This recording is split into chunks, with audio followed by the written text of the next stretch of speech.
kailangan ng sobrang tao na umabot pa sa 24. What I mean is yung maikli lang talaga. I mean short lang yung pamimilian mo.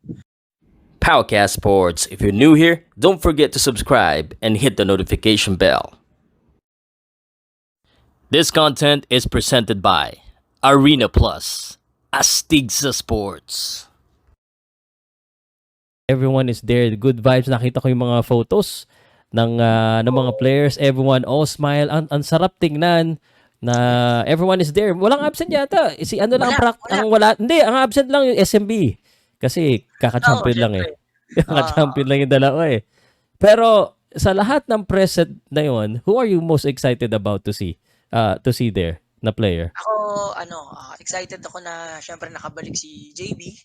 Yan, syempre alam natin na yung laruan ni JB is gamay na kasi niya yung mga Filipino players natin. Gamay na yung laruan ng style yan. At syempre, masaya ako na nagbabalik si Carl Tamayo. Yan. Tapos, Carl Tamayo, syempre, especially kay Soto pa din.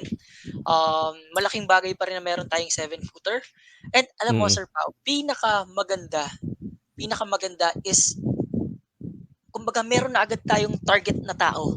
Kumbaga, ito lang 15. Hindi na yung meron tayong 24 na pool. Mahirap kasi yung may 24-man pool pa eh. Tapos diba, ang hirap kasi noon. Kumbaga, mamimili ka pag sa ganun, sa ito, ganyan.